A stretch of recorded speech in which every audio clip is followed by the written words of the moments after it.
안녕하세요. 이번에 경기도 광고 홍보전에서 바이럴 필름 부분으로 우수상을 수상한 광고 홍보 전공 권하윤이라고 합니다. 경기도 광고 홍보 공모전이 이번에 제 1회였는데요. 총 6가지 부문으로 지원을 할 수 있어요. TV 광고, 바이럴 필름, 5개 광고, 인쇄 광고, 기획 마케팅, 웹툰. 그 주제가 이제 경기도청에서 시행하는 정책 같은 거, 수술실 CCTV 혹은 경기 지역 화폐 이런 정책에 관련된 공모 주제가 있고 환경 부분에 대한 게 있는데 거기서 이제 선택해서 나가면 되는 공모전이었습니다. 제가 전공이 광고 홍보이고 마케팅이나 광고 쪽을 희망하고 있어서 이런 공모전에 관심이 많았는데요. 주로 이런 공모전을 얻는 건 그런 취업 카페 같은 스펙업이나 그런 데서 얻었습니다. 바이럴 필름 영상 부분으로 나갔는데요. 영상 기획이 한 이틀 정도 걸렸고 촬영 3일, 편집 2, 3일 해서 총 토탈 일주일 걸린 것 같습니다. 저 같은 경우에는 이제 정책 주제 중에서도 경기 지역 화폐를 주제로 했는데요. 경기 지역 화폐를 가지고 어떻게 영상을 만들까 생각하다가 네이버에 지역 화폐를 검색한 비율이 2024 연령대 비율이 가장 좀 낮은 걸 확인을 했어요. 그래서 2024를 타겟으로 경기 지역 화폐를 알려보자라고 생각을 했는데 그냥 경기 지역 화폐가 무엇이고 어디에 쓰이고 어떤 이점이 있습니까를 말하면 영상이 재미가 없어질 거를 생각해서 스토리텔링을 넣자고 생각했어요. 그래서 주인공을 대학생으로 잡아서 이제 경기도로 대학을 가면서 경기 지역 화폐로 어떤 어려움을 극복할 수 있었는지를 뒤에 인포그래픽으로 경기 지역 화폐에 대한 정보를 빠르게 진행하는 형식으로 이렇게 한 게 도움이 된 것 같습니다. 아무래도 이게 지난 학기 중에 진행된 거다 보니까 따로 시간을 내서 촬영을 가기가 굉장히 어려웠어요. 그리고 이게 공공기관에서 시행한 거고 경기도를 부각하는 게 중요하다 보니까 안양도 가고 용인도 가고 그 짜투리 시간을 많이 활용한 것 같아요. 저는 사실 영상을 직접적으로 전공하는 것도 아니고 영상 이렇게 운 좋게 수상을 하게 된 것 같아요. 다른 수상작들을 보니까 제 생각으로는 영상 파트는 기획력이나 창의력 같은 것도 굉장히 중요한데 편집 기술이 없으면 조금 도전하는데 허들이 있지 않나 싶고 영상을 멋지게 만드신 분들이 많이 수상을 한 것 같다고 생각합니다. 주체가 공공기관이다 보니까 그런 공공기관이 원하는 것 그리고 그 분위기를 조금 아는 게 중요하다고 생각했어요. 왜냐면 광고 공모전도 굉장히 많은데 주체가 이제 사기업 같은 경우에는 좀 더 창의적이고 좀 더 톡톡 튀는 아이디어를 선발하는 거에 반면 이런 공공기관 같은 경우에는 좀 더 완성도 있고 정제되어 있고 좀 깔끔한 그런 스타일을 선호하는 것 같더라고요. 그래서 주체가 어디냐 그리고 그들이 원하는 결과물이 어떤 거냐를 조금 파악하는 게 중요한 것 같습니다. 만약에 영상 공모전을 하고 싶으시다면 꼭 준비하고 계시다면 프리미어의 기본 스킬 정도를 꼭 배우시는 게 좀 도움이 될 것 같지 않을까 싶습니다. 안녕하세요. 저는 기업경영 빅데이터 활용 아이디어 공모전에서 경려상을 수상한 산업경영공학과 최여준이라고 합니다. 기업경영 빅데이터 활용 아이디어 공모전이고요. 회계 빅데이터를 활용해서 기업경영에 도움이 되는 아이디어를 구상, 발표하는 그런 공모전입니다. 한 4일 정도 준비한 것 같아요. 제가 그때 스마트 제조개론이라는 수업을 듣고 있었는데 이제 그게 스마트 팩토리 관련 수업이었어요. 빅데이터를 이제 스마트 팩토리에 연관시키면은 좀 재밌는 아이디어가 나오겠다라는 생각을 해서 교수님께도 여쭤보고 논문도 찾아보면서 공모전을 준비했었습니다. 회계전표 데이터 중에 이제 수선비라는 항목이 있어요.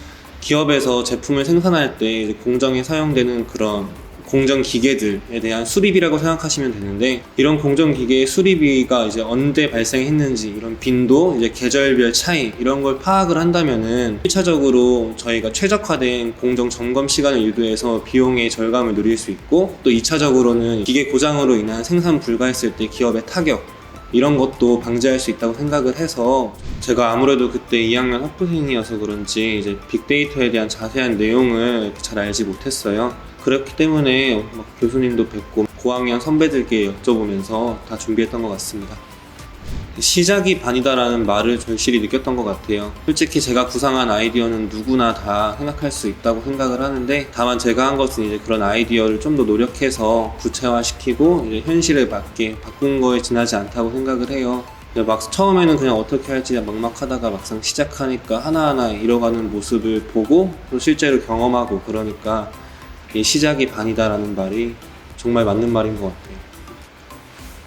저는 이제 메모라고 생각이 돼요. 평소에 메모하는 습관이 있는 사람은 아닌데 공모전을 준비하면서 그냥 길을 걸어갈 때, 뭐 멍 때릴 때, 아니면 유튜브를 볼 때 이제 공모전과 연관시킬 수 있는 아이디어가 딱 생각이 나면 바로바로 메모했던 것 같아요. 뭐 이런 게 한 90% 정도는 다 그냥 쓰레기통에 다시 들어갔는데, 그래도 이제 제가 이 공모전을 하면서 사용했던 아이디어의 중요한 골자들은 다 이런 메모에서 나왔다고 보시면 될 것 같아요.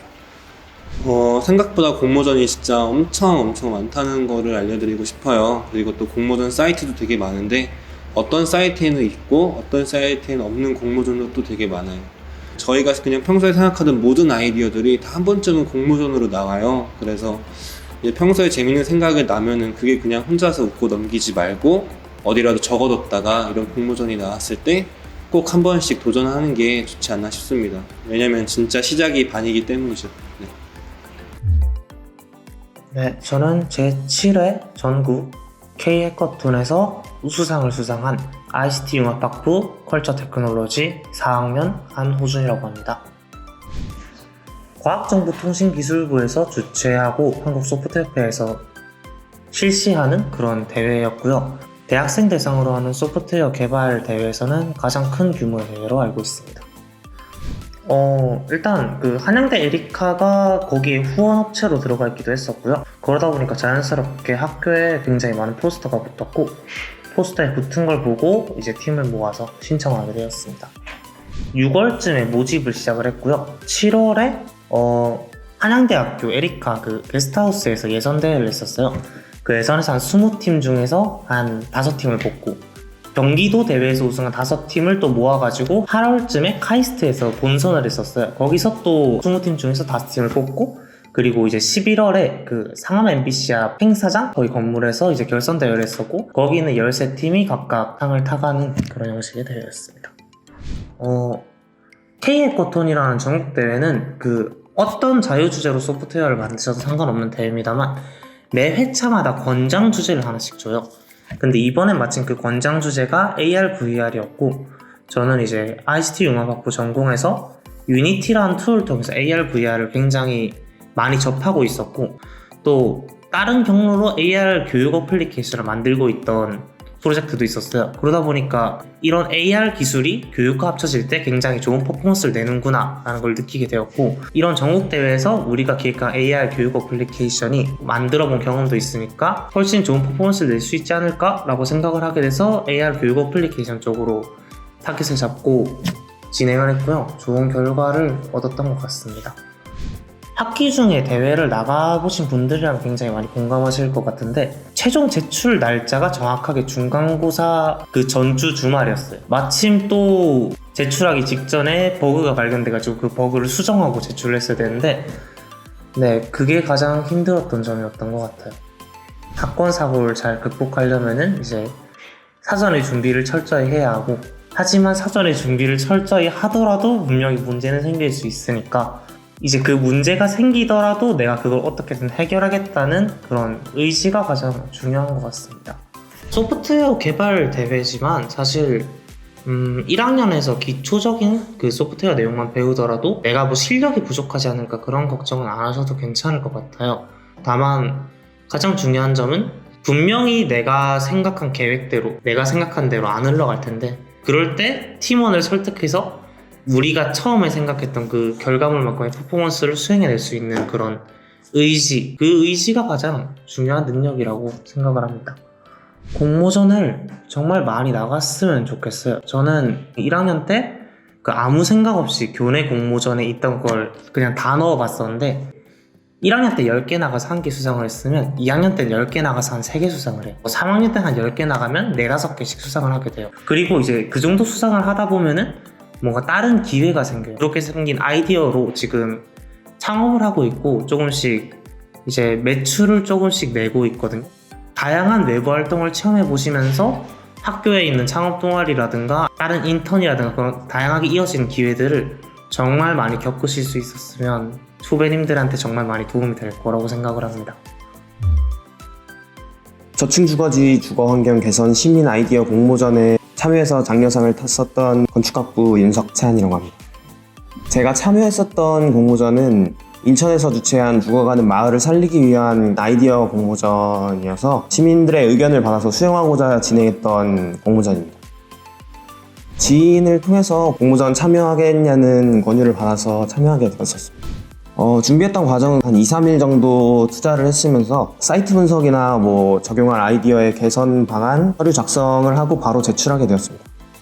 저 같은 경우에는 노후 저층 주거지 재생을 주제로 공반단지 조성으로 공방시설을 사용할 시간을 고려해서 기초 건축물을 부수지 않고 리모델링을 적극 활용함으로써 친환경적인 접근과 주변 시설인 학교와 연계하여서 방과후 활동을 한다거나 문화축제를 주최하여서 주변 지역 경제를 활성화시키는 아이디어로 문제를 해결하려고 하였습니다.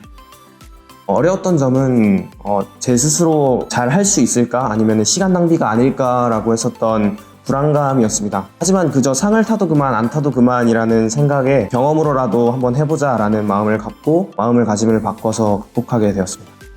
결과를 진짜 알 수가 없으니까 우선 들이받아보고 후련해지는 게 어떤가 하는 마음에 도전하는 게 더 중요하다라는 생각을 가지게 되었습니다.